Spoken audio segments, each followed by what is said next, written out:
सदगुरु की साजी नवाजी। गुरु प्यारी सात संगत जी, बड़े ही प्रेम और सत्कार से बोलिए धन्यंकार जी। प्यारी सात संगत जी, आज का टॉपिक है प्रभु के साथ रहने में आनंद ही आनंद है। भक्ति के जैसा आनंद और कहीं भी नहीं है। जिस वक्त हम परमपिता परमात्मा के साथ रहते हैं तो जीवन में आनंद, परम आनंद की दिव्य अनुभूति होती है। परमात्मा के सिवा और कहीं भी हमारा मन गया तो दुख है, तकलीफ है। इस संसार में मोह माया में केवल दुख है। मोह सकल व्याधिन कर मूला, तासे उपजे बहुते सूला। सूल कहते हैं कांटों को।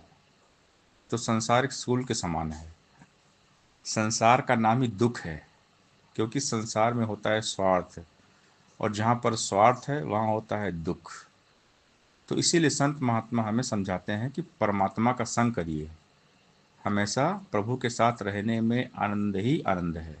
हमेशा प्रभु के साथ रहने से जीवन में खुशियां ही खुशियां हैं, बहारें ही बहारें हैं। तो इसीलिए हमें परमात्मा के साथ में संत जोड़ते हैं। परमात्मा की भक्ति करिए, परमात्मा में ध्यान लगाइए, सत्संग सेवा और सिमरन करिए, भजन कीर्तन करिए।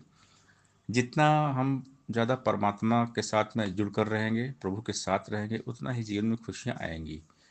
और अगर हम परमात्मा को भूल जाएंगे तो परेशानियाँ। सावधानी हटी, दुर्घटना घटी। कहे हनुमंत, विपत प्रभु सोई, जब तब सुमिरन भजन न होई।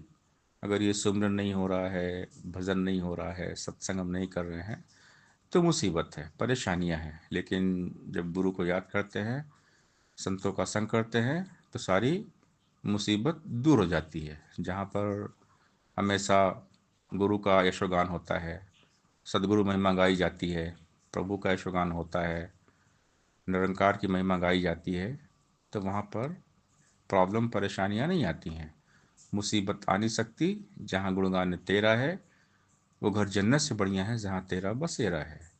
इसीलिए जितने भी भक्त इस संसार में आए, सबका संदेश एक ही था कि परमात्मा से प्रेम करिए, प्रभु में मन को लगाइए। हम जितने भी धर्म ग्रंथ पढ़ते हैं, सब में एक ही बात कि परमात्मा को जानकर परमात्मा से प्रेम करिए, प्रभु में मन को लगा लीजिए। श्वास श्वास सिमरो गोविंद, मन अंतर की उतरे चिंत। तजो संभ्रम भजो पारुम, कहे नानक अटल धर्म। धर्म यही है, परमात्मा को याद करना, परमात्मा के साथ में जुड़ना। क्योंकि जब परमात्मा के साथ जुड़ते हैं तो मन सही काम करता है, मन बनता है मंदिर। तो जब मन पाक साफ रहेगा तो मन शक्तिशाली रहेगा। लेकिन जब ये मन माया के साथ जुड़ता है तो मन बहुत कमज़ोर होता है।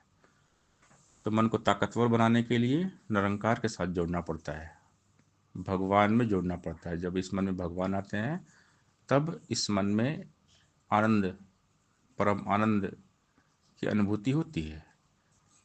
ये मन खुशियाँ महसूस करता है, जीवन में बाहरें आती हैं, हर पल खुशहाल रहता है, चेहरा हंसता मुस्कुराता रहता है, क्योंकि चित्त में निरंकार है। जब हमारे चित्त में प्रभु का वास होता है तो चेहरा खिलता है, खुशियाँ आती हैं। और जैसे ही हम प्रभु को भूलते हैं, हमारा सारा आनंद चला जाता है। माया मन में आती है, और माया मन को बनाती है शैतान। और शैतान मन में काम क्रोध लोभ मोह अहंकार रहता है। इसीलिए साधु महापुरुष समझाते हैं कि मन में प्रभु को बसाइए। प्रभु को बसाने से मन साफ होता है, पाक साफ। मन मंदिर बना रहता है।